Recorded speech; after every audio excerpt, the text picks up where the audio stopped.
Hey everybody, welcome to another one of Growing Up PK. Listen, I'm here with my brothers again.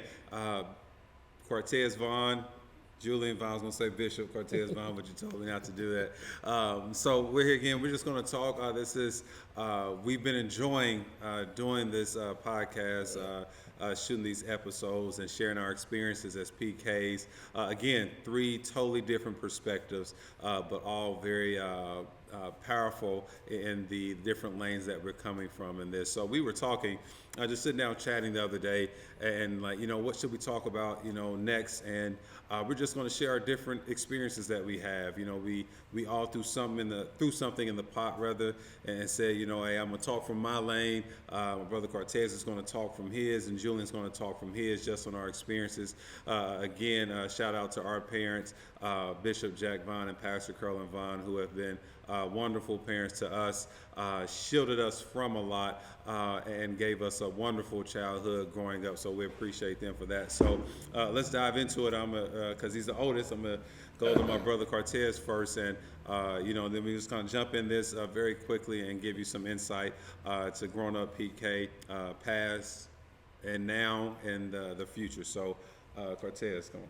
Thanks, Justin. Again, hey, we was out here having a good time. One thing that I had thought about, I was telling my brothers, was funny is how sometimes growing up a PK, you can have it where we all know the term of like spiritual sons and spiritual daughters, and all that is wonderful and it's fine.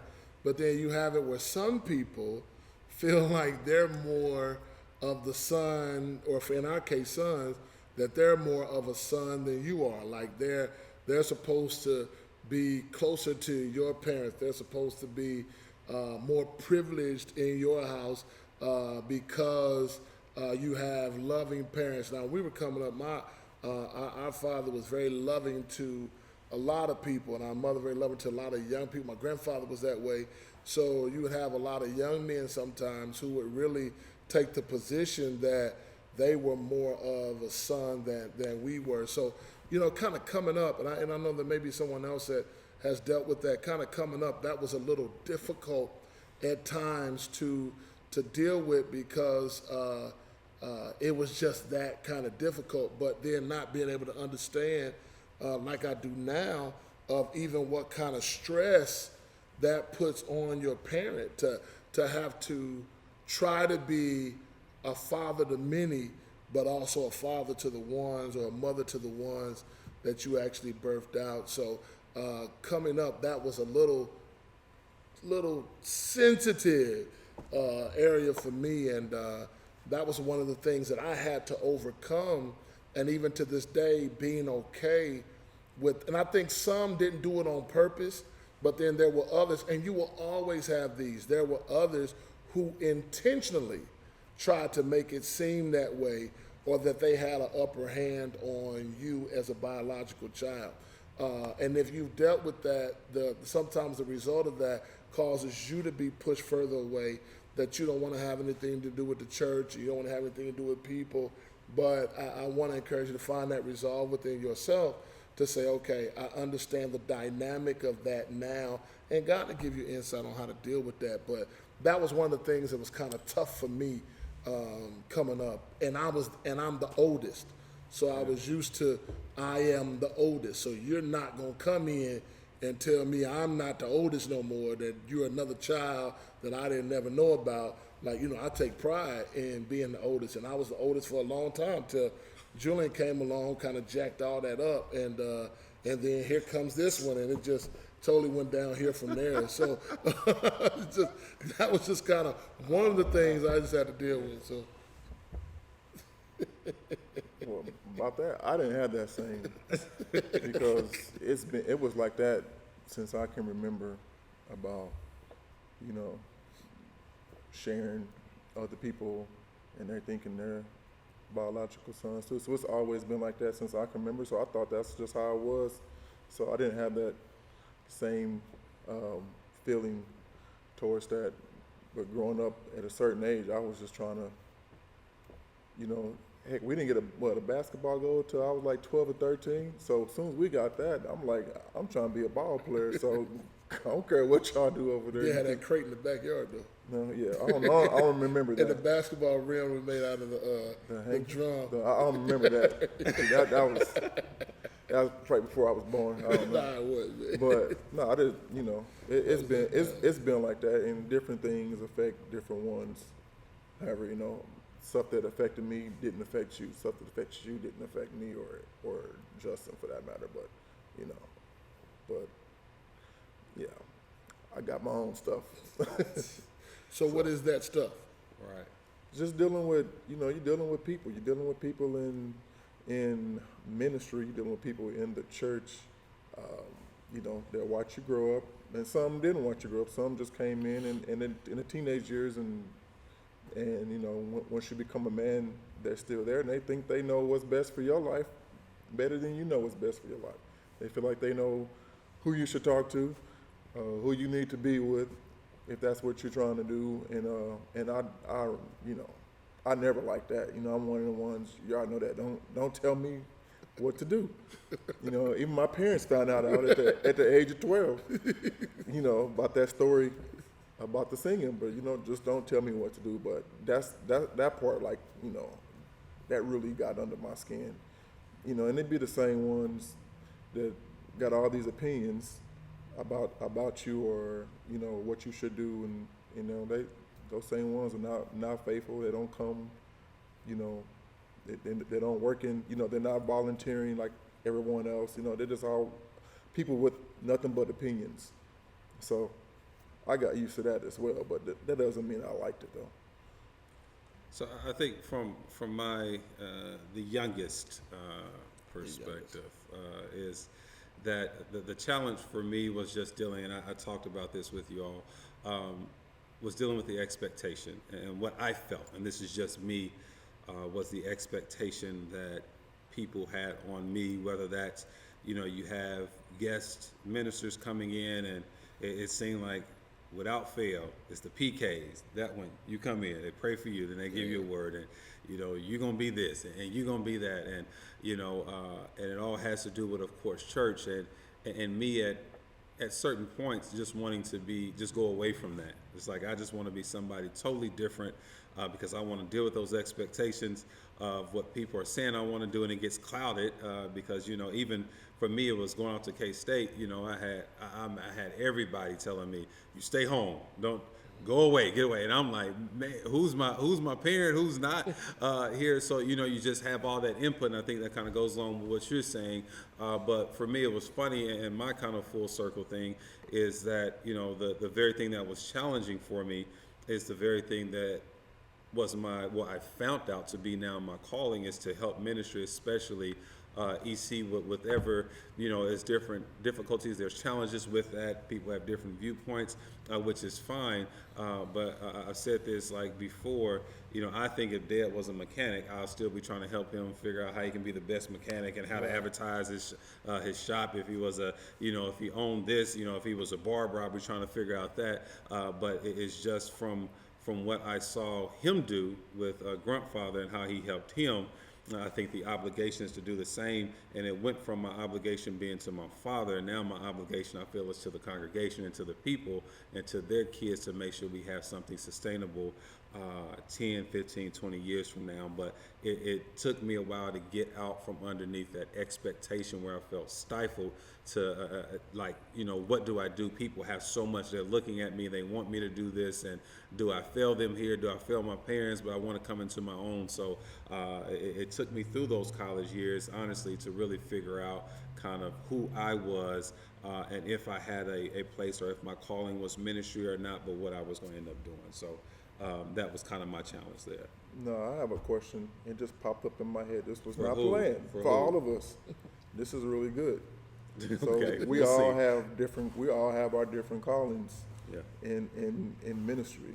And so my question is, throughout time, throughout our lives, you know, growing up here from teenage to adults to where we are now, have y'all ever felt underappreciated? You wanna speak? I can speak to it. I mean, Because think about it, if the stuff we do in ministry. I mean, if we were not involved, if we all just said, you know what, if we're gonna go our separate way, we're gonna go somewhere else, or just the ministry will look totally different. Let's just keep it real.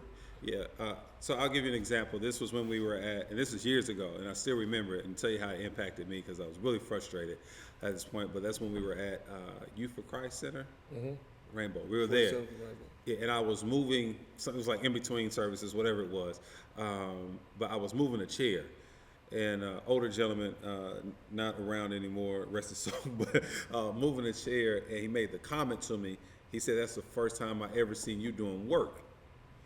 And that hit me because I'm like, man, I'm here Monday, Tuesday, Wednesday, and I was like, the audacity of somebody to tell me that's the first time they ever, and that bothered me so much, just that little, because I felt at that point like, because they don't see all the behind the scenes things, and it's like, just don't think I just show up here and do that. But I will say that, you know, for every one person like that, there's 10 people that will come and say, we really appreciate you. We know it's tough, all the changes, or we know it's tough, you're trying to do this and that. So at times, yes, but I do think that God has a way of bringing those people around to kind of keep you moving and pushing, especially being in our areas of ministry, and how, you know, it's not, because I'm not one that wants the credit. I think with people, they know that I prefer to be behind the scenes. I don't want any credit, but at the end of the day, I just want the ministry and God's word and his work to reach people, the unchurched, which is my passion. I think we do a lot to a club and to appease people that come but it's like, what are we doing to think outside the box and reach the unchurched? So there were times that I felt unappreciated. There are times that I still, at times, I feel like they don't. Human. But yeah, but you know, at the end of the day, my assignment is still my assignment, and I got to keep pushing. So, yeah. Your assignment don't change. For me, I think the underappreciated part comes in where, or feeling underappreciated or not appreciated, is when you have sometimes a certain skill set and you're expected to offer that skill set with no appreciation per se, but then outside, people really appreciate that particular skill set. You know, for me, it's music and singing. Or preaching. I could go out and it's literally, oh my God, we thank God for your gift. You know, and you'll get blessed, and you don't want to go into all that. and then you come home and it's supposed to be, oh, this is supposed to be your labor of love. And the other part, even coming up, you know, just to keep it real, is when other people who have the same area of skill, that they will be appreciated for their area of skill, yet you have to take the back seat because, and I think sometimes it's a subconscious thing, because I think when it comes from a over the pulpit thing as a parent, you don't want people to feel like you're over appreciating your children. And I want to say this to any pastor that's watching, that you have young children, never sacrifice you appreciating your children for the sake of somebody else feeling like you're overdoing it.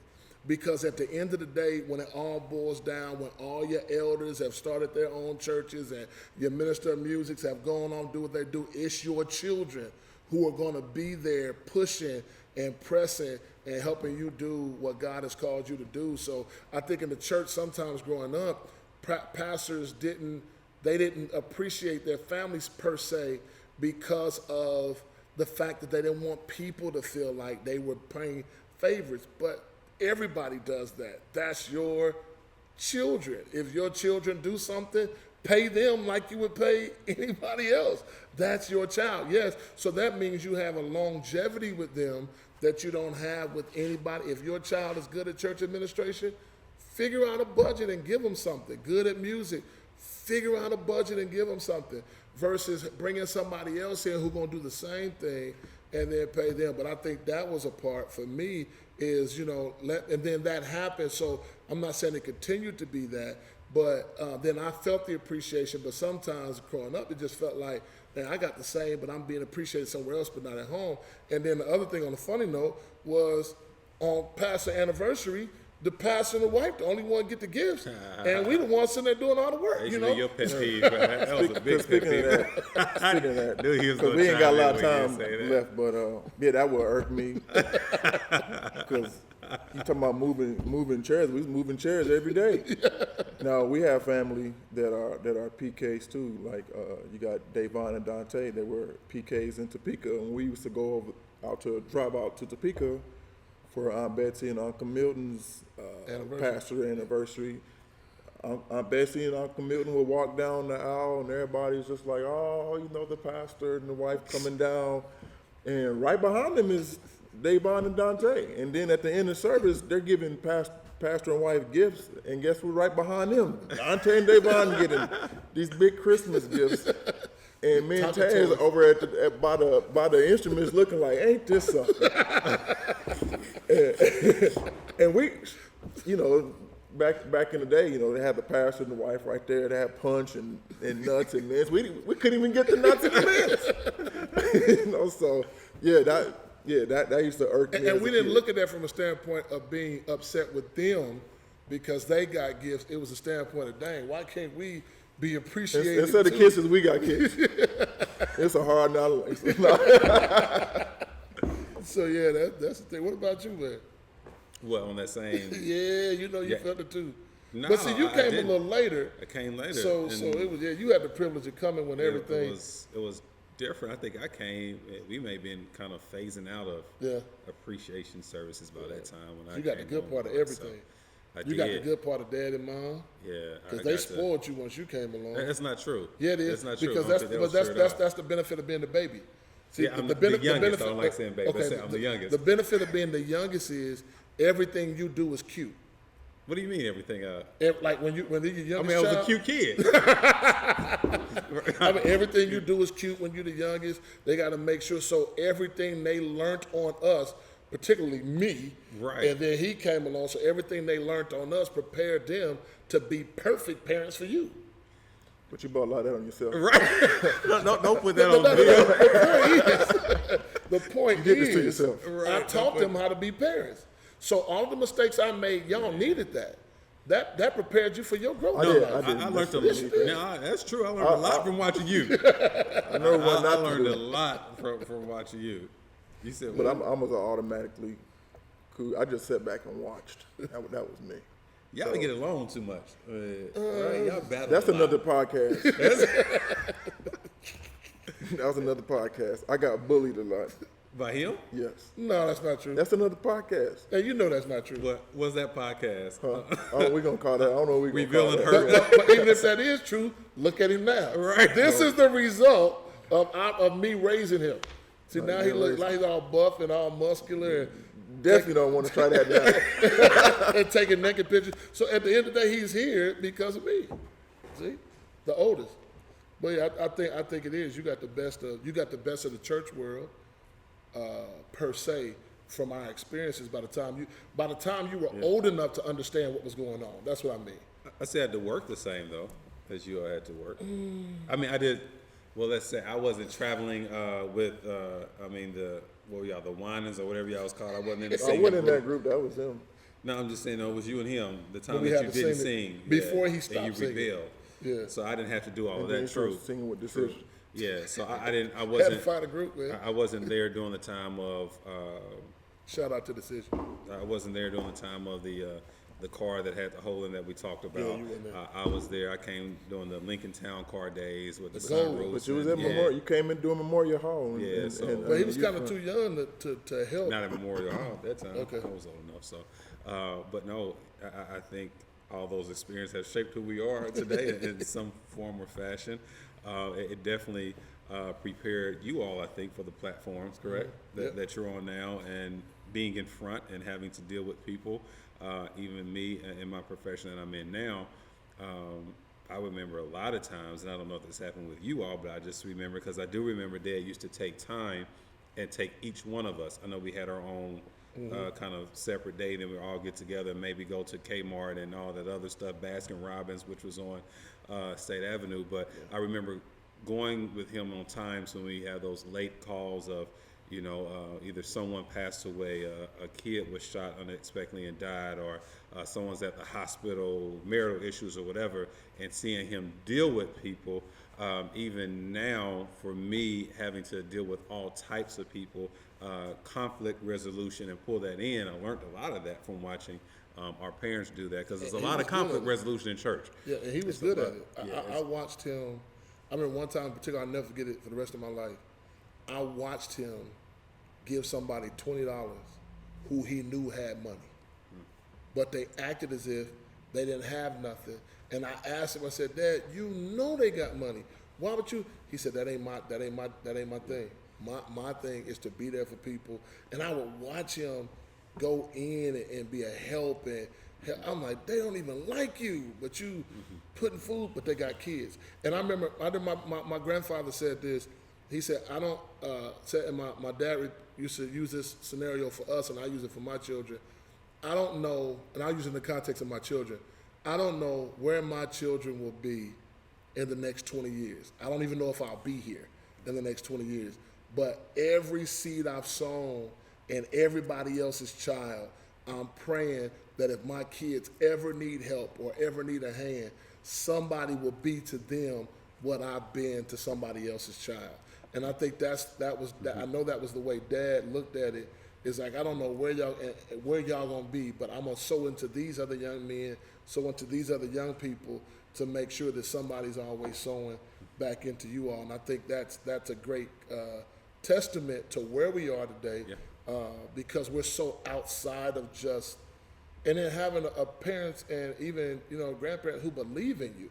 And I think that's why we're able to be so far out the box per se, or outside of just the four walls of what happens on a Sunday morning, man. I look at, there's not testimony of Julian time, but I look at him, man, I'm seeing all the places he's gone and all the places he still has to go, and that comes from a major support system saying, I believe in you. Right. And I thank God that not like other preachers' kids where the parents kill them because they have aspirations outside of the norm of what church is.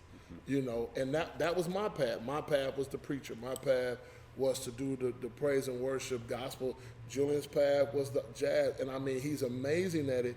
And that was difficult. Yeah, but you can't deny that God's hand is not on your life. And I think that's the part people miss, is when you're on stage, it's like, dude, you're the happiest person in the world, and if that's what God, and at the end of that is, that's what God has given you to watch Justin when he's doing Vital Solutions and he's helping people progress in their ministries and in business. That's his passion. I think that's what makes us uniquely us. It's not just that we're brothers, but the fact that we can still even come together now at our age that we are, still have laughs, still talk, because you got pastors' kids who won't even talk to each other, won't even talk to their siblings, don't have a relationship.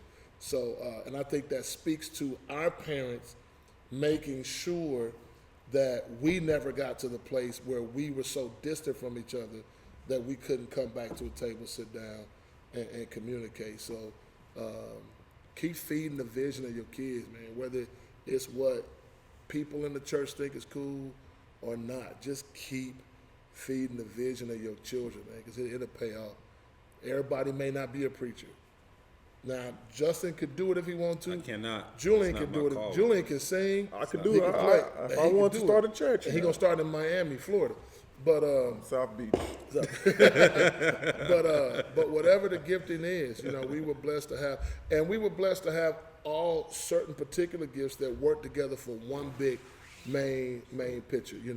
Julian's the MD at the church, does his, but he makes sure things are taken care of. And I mean, he's a fabulous musician and businessman. Just sound man. Okay. All right. What's happening? But all of our skill sets help to do what God has designed for us, for the totality of who He's called us to be. So I'm not just their brother. I'm a fan of theirs, and I commend them and I applaud them on everything God has done in their life. And to see those are my brothers that I helped raise. To see them doing what they do for the kingdom and just in their life is amazing. So to wrap up, and I think this will be a good place to do this. because at each point I think we're going to have different things to say. But what would be, I want to say advice, but what would be something that would be on your heart to say to a PK, somebody that's grown up in the church? Because it really doesn't necessarily have to be a PK. You can feel like one just growing up in the church, depending on what that is, to them that may have walked away from the church because of church hurt or misunderstandings, and just they have not at a point, that could have been when they're 10 years old and now they're 30 or 35 and still haven't quite dealt with that yet. What would be something that you would say to them? Talk. Sometimes we feel like you gotta shut up and you can't say nothing. Talk, whether that be to your parents, whether that be to your siblings. If you feel like you don't have nobody to talk to, ask God. And I'm dead serious about this. Ask God to put somebody in your life who you can verbally talk to. Because some of your release and your freedom is in your ability just to verbally say what's on your heart, verbally say what's hurt you, and then you create an outlet for yourself to get the. I'm not talking about being malicious. I'm saying just to be able to talk. And maybe it may be your parents. I want to have a conversation with you that I've never had before. And I need you to be, we say this all the time, I need to talk to my dad, not the bishop, not the pastor. I'll tell my mom, I don't need to talk to the first lady. I need to talk to my mother. So that lets them know up front, this is about to be something serious. I don't want church. I don't want you to tell me what the scripture says. I want my father's opinion. I want my mother. And just my word is talk. Well, he said a lot. For me to go along with that, you know, even after you talk or whatever, for me, it just comes a time, no matter what you've dealt with in church, with your parents or your siblings or relatives or whatever, it comes a time where, you know, you have to know God, for me, for yourself, and not just what was taught to you and this or this or that. You have to know God for yourself and make up in your mind, you know, this is the life I'm going to live, or this is the life I'm going to live. Because you can't, no matter what, like I said, no matter what you've gone through, you can't go through your whole life, you know, even if it's rightfully blaming other people for everything, because life is too short. You really don't have a lot of time to, you know, to hold this or hold that. So just, you know, just knowing God and asking God to every day order your steps like I do every day. I even got it tattooed on my chest so I don't forget. Order my steps. Right, order my steps every single day.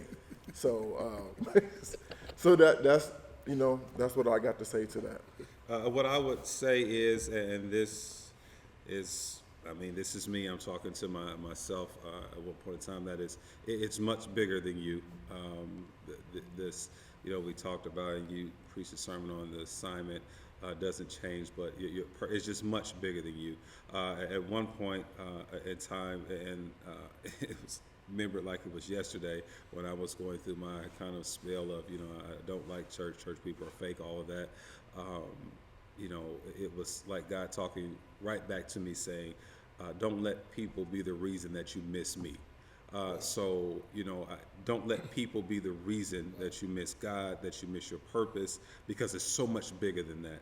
And if you're being fought on it so hard, that's because there's a greater purpose for it. So persevere through that and get to your purpose. But there's, you know, it's not about us. And I say that even when we're talking to the leadership team at the church, and, you know, being them focused versus us focused. And it's just a world out there that needs us, and whatever your calling is, even if you don't know that yet, but there's something, God has put something, because I believe he's put something in everybody, but don't let things hinder you, especially people, because you'll let people keep you from reaching the people that really need you.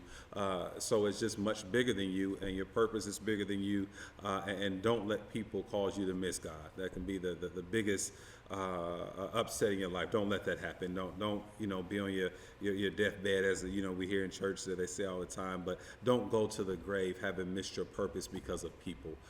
There's somebody out there that needs you. So if there's nothing else last I need to say, thank you again for joining us. We love doing this. We love getting together and talking. This is kind of like Thanksgiving talk for us. That's when but we're so busy. They're out of town all the time, so we don't often get a chance to kind of sit down and just chat, and this has allowed us the opportunity to schedule this to be able to do so. So we highly enjoy it, and we'll see you next time. Be blessed. Peace.